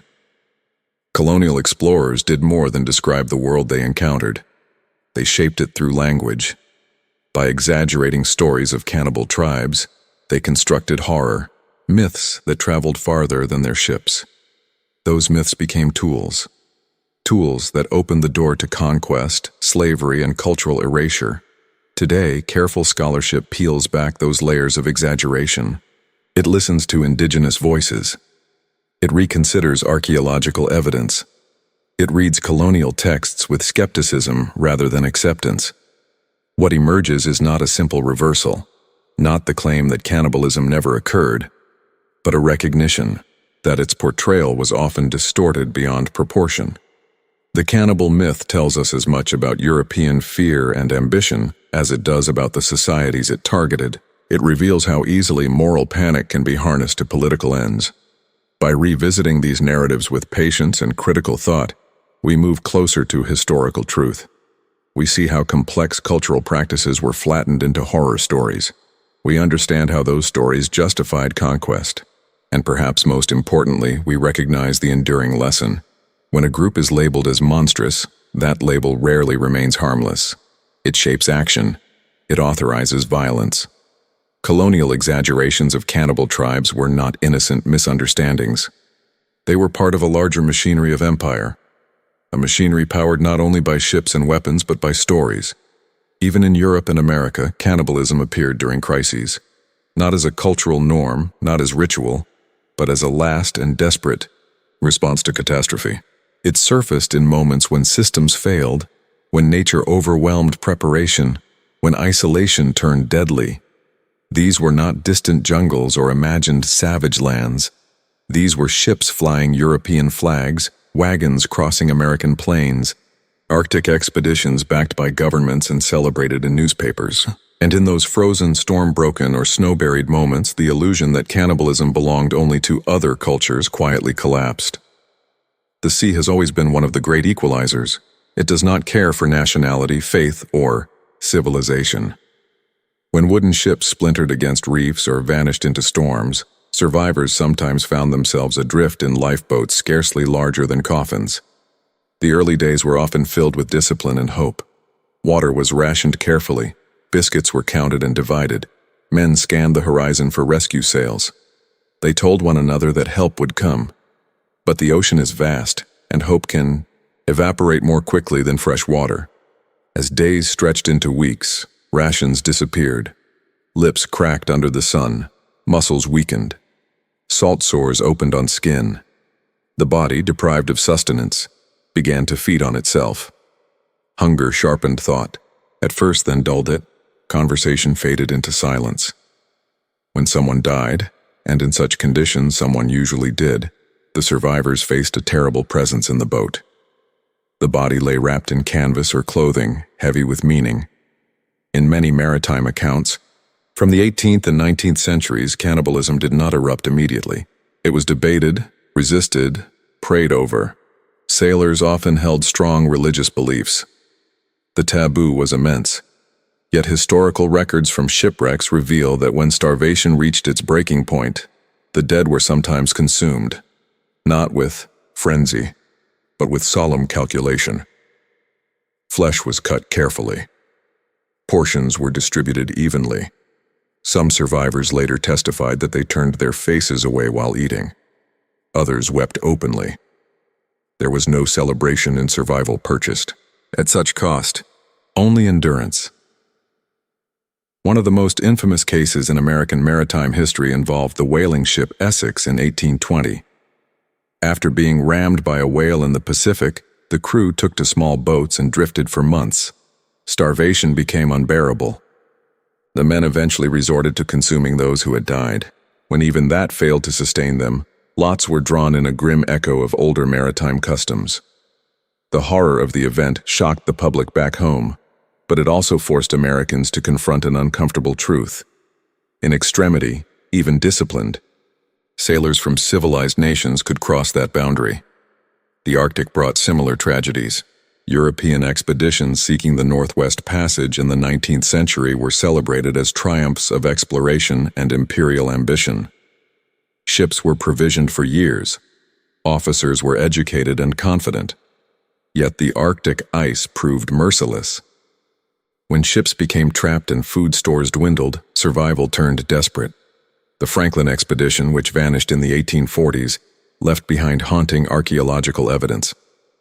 Later discoveries of bones bearing cut marks suggested that some crew members stranded in ice and starvation had resorted to cannibalism. These were Royal Navy officers and sailors, representatives of one of the most powerful empires in the world.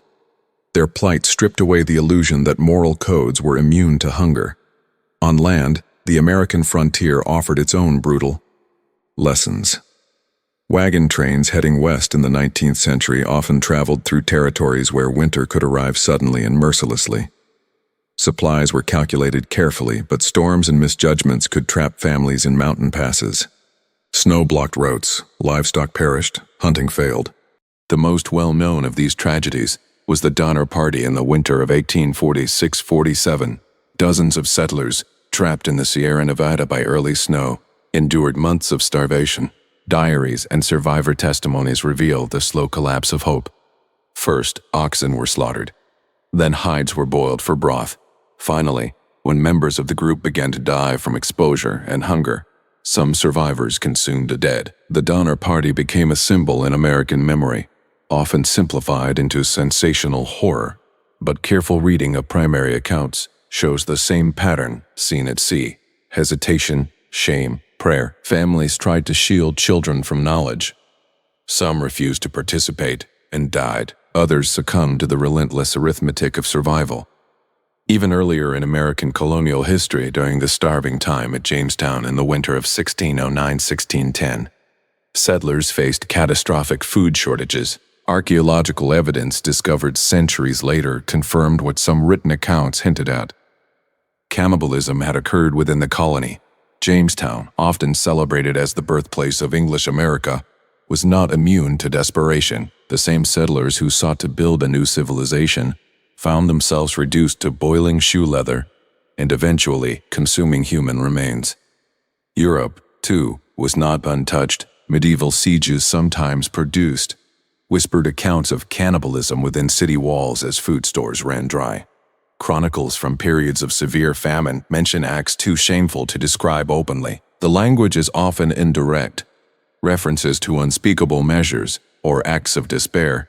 The restraint of the chroniclers suggests that these events were not widespread chaos, but isolated decisions made under crushing hunger. The siege of Leningrad during World War II offers a modern and chilling example. For nearly 900 days, the city endured blockade and starvation.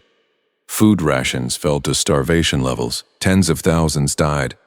Official Soviet records acknowledged that cannibalism occurred, and special police units were tasked with addressing it. Yet survivor accounts emphasize the overwhelming shame attached to such acts. They were hidden, whispered, prosecuted. The vast majority of citizens endured unimaginable hardship without crossing that line.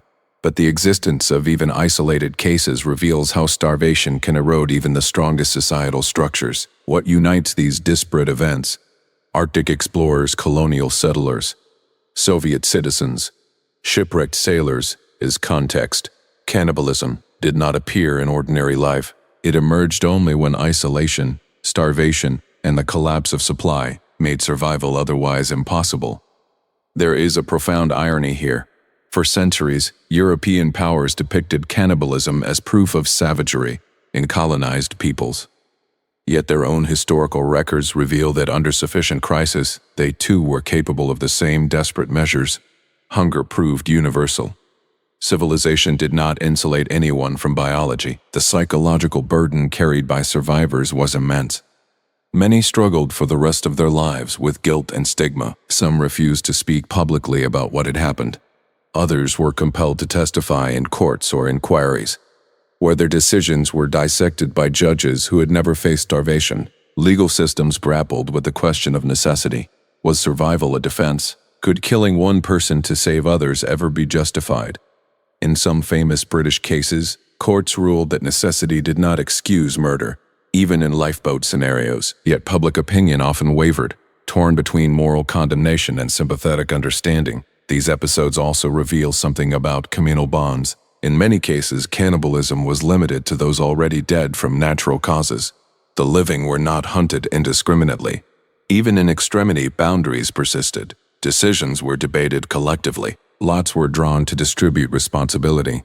These actions, tragic as they were, suggest continued moral engagement rather than chaotic collapse. The silence that followed rescue was often as telling as the event itself. Survivors returned home thinner, haunted, older in ways not measured by years. Communities sometimes treated them with suspicion or morbid curiosity. Newspapers sensationalized details, but those who had endured knew that the reality was quieter than headlines suggested. The recurrence of cannibalism during crises in Europe and America challenges simplistic narratives. It demonstrates that the act is not confined to any one culture or geography. It is a human response at the edge of endurance. It also reveals the fragility of systems we take for granted. Food distribution networks, transportation infrastructure, social order.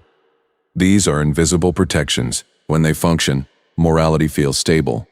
When they collapse, individuals confront decisions few imagine they will ever face. The historical record suggests that cannibalism in these contexts was rarely about violence for its own sake. It was about survival. When every other avenue had failed, it appeared not in abundance but in scarcity, not in community strength but in isolation. And perhaps the most unsettling aspect is this: those who crossed that boundary were often ordinary people. Farmers, sailors, mothers, soldiers. They were not predisposed to brutality. They were pushed by circumstance beyond familiar limits. Studying these crises forces a recognition of shared vulnerability. The line between us and them, so often reinforced by colonial narratives, dissolves under hunger. The body's needs are the same everywhere. So too is the psychological strain of starvation. Even so, the rarity of such cases is important. Across centuries of hardship, most communities endured famine and siege without resorting to cannibalism. Acts that did occur were exceptional, not normative. This underscores that moral codes are resilient, but not invincible. In the end, the presence of cannibalism in Europe and America during crises serves as a mirror. It reflects the universality of survival instinct. It exposes the fragility of civilization under pressure. And it dismantles the myth that such acts belong only to distant lands or other peoples. When ships sank, when snow sealed mountain passes, when cities starved behind walls, desperation crossed borders. Hunger did not discriminate between continents or cultures. And in those rare, silent, sorrowful moments, Europe and America confronted the same ancient calculation that has faced humanity everywhere. When survival stands against taboo, what remains of certainty? History answers quietly. Under enough pressure, even the most confident societies are reminded that civilization rests on fragile foundations, and that in crisis, the human story can take turns no culture is entirely immune to. Many who survived these moments never spoke of them again. When rescue finally came, when snow melted or ships appeared on the horizon, when siege walls fell or famine loosened its grip, survival did not bring relief in the way outsiders imagined. The body was saved. Yes, the hunger receded. But something else remained, something quiet and persistent. Cannibalism left no pride, no story told with raised voice or dramatic flourish. It left memory. It left secrecy, and for many, it left psychological scars that lingered long after flesh had returned to bone. Survival stories are often celebrated in public. Newspapers print headlines. Communities welcome the rescued home. There are handshakes, blankets, hot meals, questions. People want to hear how it happened. They want details: how cold it was, how long they drifted, how they endured. But when survival has crossed certain boundaries, the story becomes difficult to tell. There are parts that cannot be spoken without reopening something fragile. In many historical cases, survivors of starvation-driven cannibalism described an immediate instinct to remain silent. Not because they felt pride in what they had done, but because shame and grief overshadowed everything else. The act had not felt triumphant. It had felt heavy, necessary perhaps, but unbearable. The psychological aftermath often began with secrecy. Within small survivor groups, there might be an unspoken agreement. We will not speak of this. Or if we do, we will speak in softened language.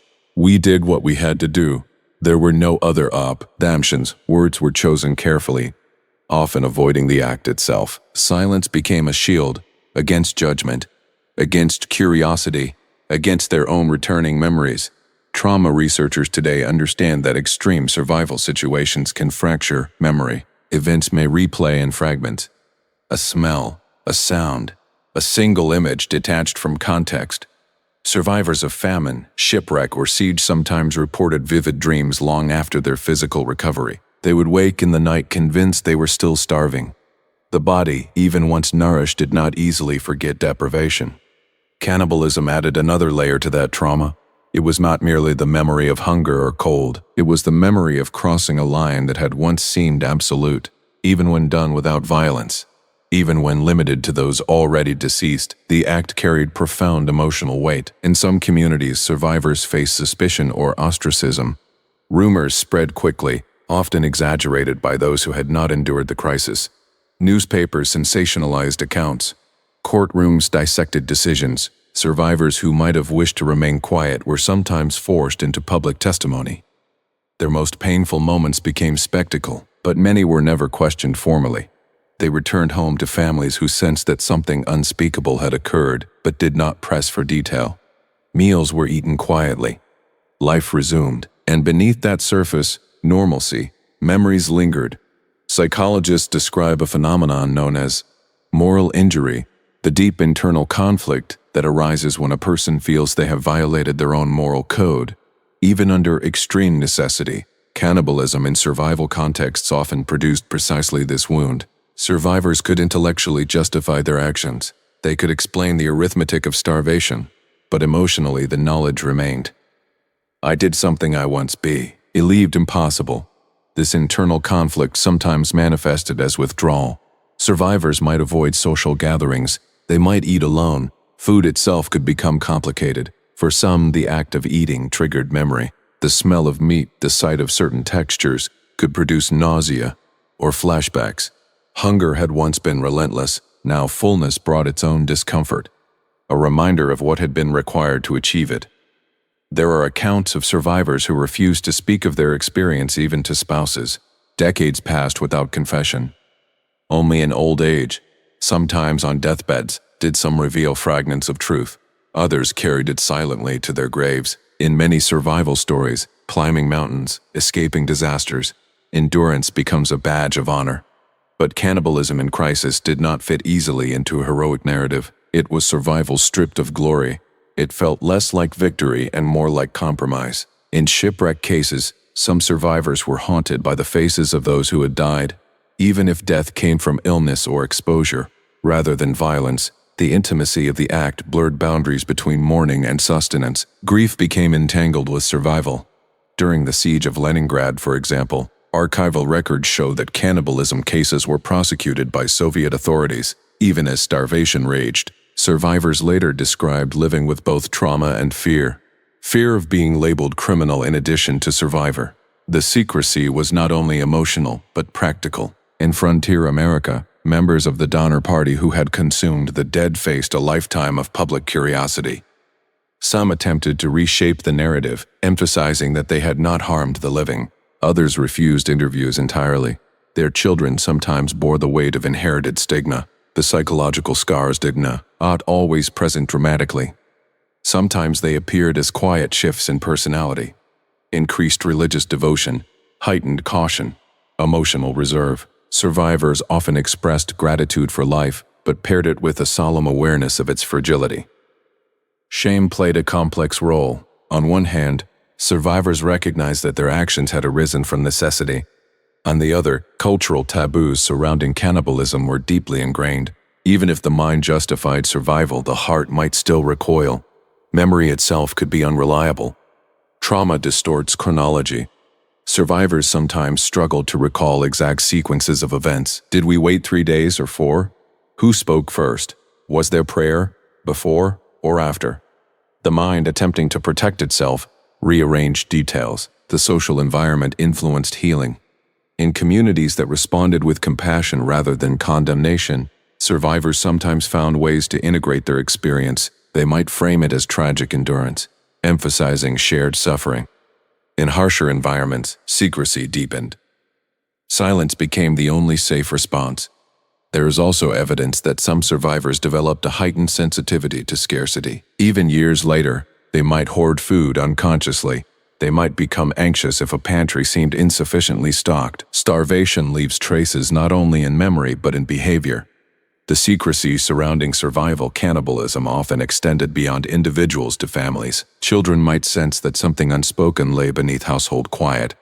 They might inherit fragments of story without context. Generational silence can create its own echo. Journals composed years later reveal a careful, restrained tone. The act is described without sensationalism, often in passive language. It was done. We partook. The G. Rammer distances the writer from the memory, soft in its immediacy. Religious frameworks sometimes provided solace. Survivors who believed their actions had been permitted under divine mercy found comfort in confession and forgiveness. Others wrestled with doubt, questioning whether necessity absolved transgression. Modern trauma theory suggests that extreme survival situations can produce both post-traumatic stress and post-traumatic growth. Some survivors of famine and shipwreck reported a deepened appreciation for life. Yet even growth does not erase scar. It coexists with it. The silence that followed cannibalism in crisis was rarely absolute. Within survivor groups, shared knowledge sometimes fostered an unspoken bond. They had endured something others could not fully understand.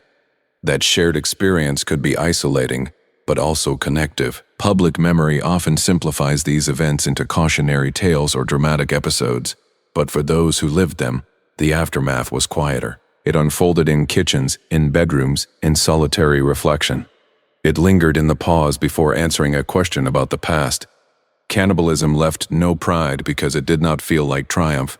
It felt like surrender to necessity, and surrender, even for survival, is not easily celebrated.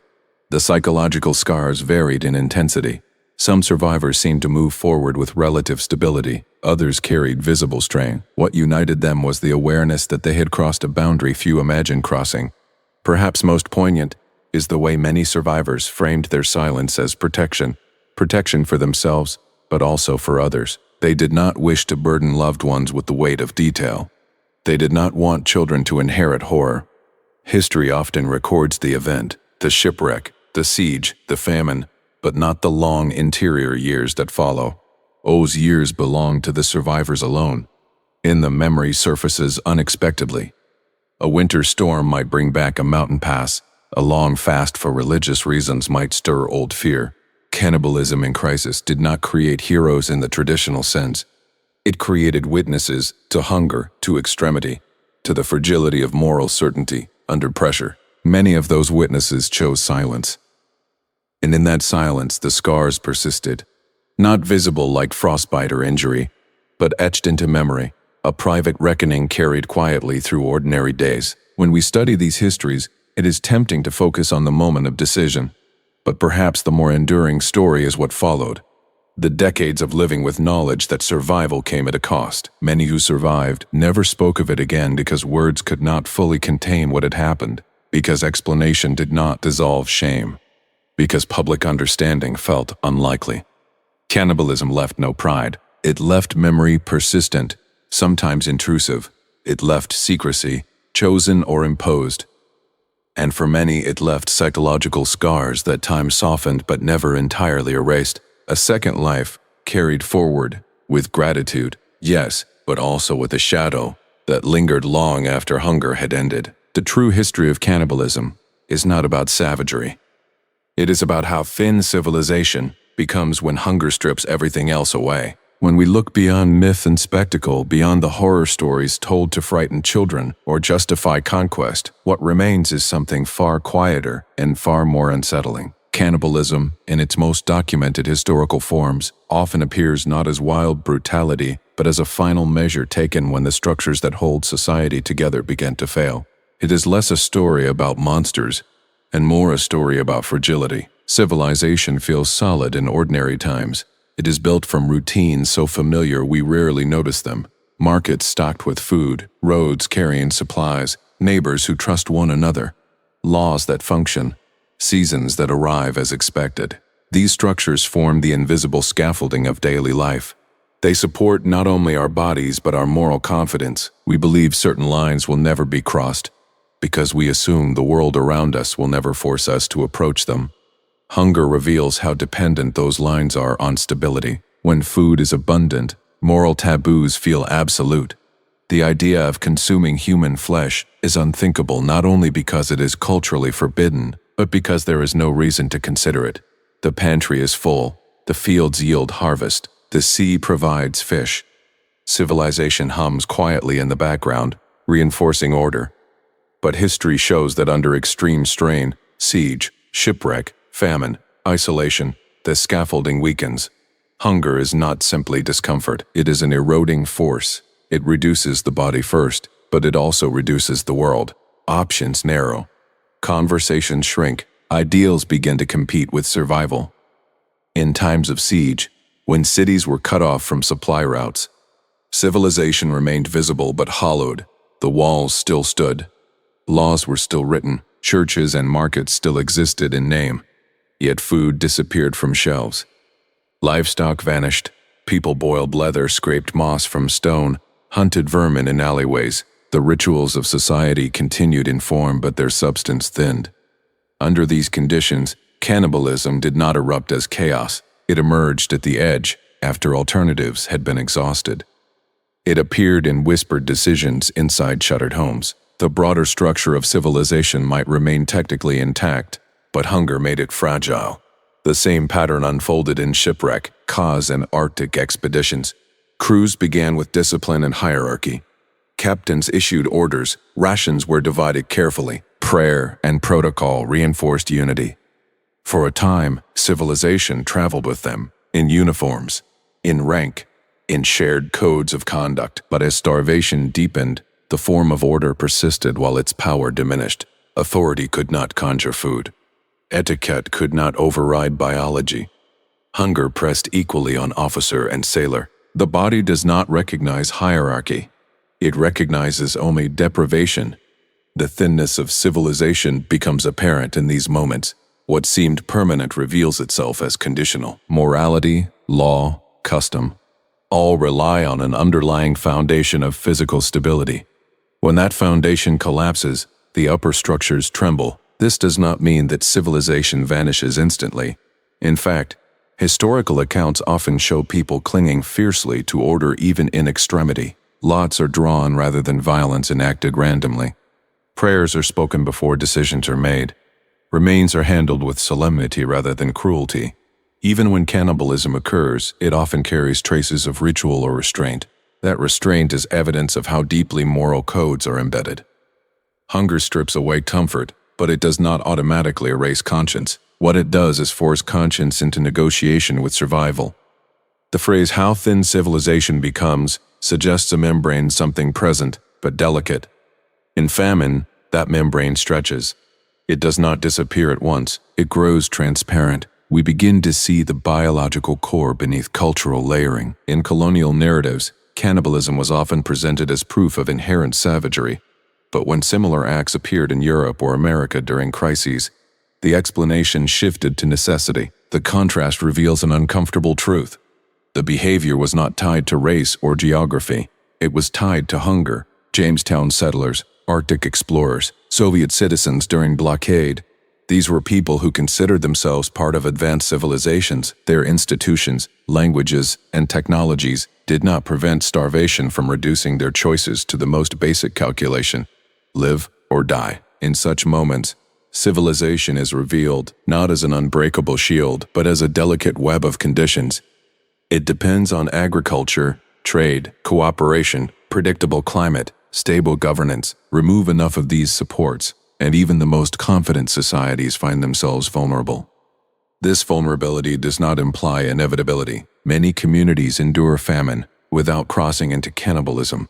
Solidarity, resourcefulness, and resilience often hold the line, but history records the rare instances when the line failed. When that failure occurred, it was rarely accompanied by pride. There was no sense of liberation in casting aside taboo. Instead, there was sorrow. Survivors often described their actions as tragic necessity. Civilization, though thinned, was not forgotten. Its standards remained present in memory even as they were breached. Hunger also exposes the biological foundation beneath culture. The human organism requires sustenance. Without it, cognitive function declines. Emotional regulation weakens. Decision-making narrows. The brain shifts into survival mode. Under such strain, abstract principles compete with immediate need. The unsettling aspect of this history is its universality. It suggests that no society is entirely immune to extremity. We of 10 imagine that modern infrastructure protects us from such conditions. Global supply chains, refrigeration, transportation networks, and in many cases, it does. But disasters remind us that these systems can falter. When natural catastrophes disrupt food distribution, panic can surface quickly. Supermarket shelves empty within hours, the thinness of order becomes visible. While most crises do not descend into the extremes recorded in history, the rapid emergence of scarcity anxiety reveals how closely civilization is tied to sustenance. Cannibalism in crisis is not a story about people abandoning humanity. It is about humanity confronted with its own limits. The thinness of civilization lies in its dependence on stable conditions. Under ordinary circumstances, morality feels firm. Under starvation, it becomes a negotiation. The negotiation itself is often quiet. People resist until resistance seems equivalent to death. They exhaust alternatives. They wait for rescue. They pray. Only when hope diminishes do they approach the unthinkable. This gradual erosion complicates simplistic narratives of good and evil. It forces recognition that morality operates within context. When context collapses, morality strains. Yet even in these strained moments, civilization leaves traces. The act may be hidden. It may be accompanied by apology or ritual. It may be limited to the dead rather than the living. These boundaries reflect continued awareness of right and wrong even as survival overrides them. The thinness of civilization also appears in the aftermath. Survivors often return to structured societies and resume adherence to law and custom. The boundary they crossed under duress is not celebrated or normalized. It is mourned. If cannibalism were about savagery in some inherent sense, it would persist beyond crisis. It would become habit, but historical evidence shows the opposite. Once stability returns, the act ceases. The taboo reasserts itself. Civilization thickens again. This cyclical pattern reveals something important. The act is not rooted in a permanent moral deficiency. It emerges when external supports disintegrate. The study of these events should not inspire voyeuristic fascination. Instead, it invites humility. It asks us to consider how much of what we call civilization rests on invisible conditions. It challenges the comforting belief that moral certainty is entirely self-generated. Hunger strips away layers, comfort, pride, abstraction. What remains is the organism striving to endure. Civilization, in that moment, is revealed as a fragile veneer overlaying biological imperative. Yet veneer is not the right word, because civilization is real. It shapes behavior deeply. It builds institutions, art, law, compassion, but it depends on nourishment. Without food, its structures tremble. The true history of cannibalism, when stripped of myth, becomes a meditation on vulnerability. It tells us that humans are not monsters by default. They are beings embedded in systems. When those systems fail, the range of possible action shifts. This understanding does not excuse harm. It contextualizes it. It places responsibility partly on circumstance, partly on biology, partly on individual decision. Perhaps the most sobering lesson is that civilization's strength lies not only in moral codes but in practical stability. Food security, cooperation, and infrastructure are not mere conveniences. They are the foundation upon which moral confidence rests. When hunger strips everything else away, the question becomes brutally simple. Can we survive until tomorrow? Under that question, even the strongest taboos can tremble. And yet, the rarity of such events also affirms resilience. Most communities, even under strain, preserve air codes. Cannibalism appears in history as an exception, a sign of extremity rather than norm. That exception serves as warning. It reminds us that the distance between order and desperation is smaller than we might wish to believe. The true history of cannibalism is not about exotic savagery or distant horror. It is about famine in cities, storms at sea, snow and mountain passes. It is about ordinary people confronting extraordinary deprivation. It is about how thin civilization becomes when hunger strips everything else away, and how quickly that thinness disappears once sustenance returns. In that sense, the story is less about what humans are at their worst, and more about what conditions reveal when stability collapses. Civilization is strong, but it is not indestructible. It rests on bread as much as on belief, and history in its quietest and most painful chapters shows us that when bread vanishes, belief alone may not always hold the line. In the end, the history of cannibalism is not a story of monsters, but of human limits. it reminds us how fragile comfort can be, how deeply hunger reshapes the mind, and how civilization depends on the quiet stability we often take for granted. Tonight, let that understanding rest gently in the background of your thoughts. You are safe, you are warm, you are fed. The world around you is steady. Take a slow breath, let your mind soften, and allow history to fade into silence as you drift toward rest.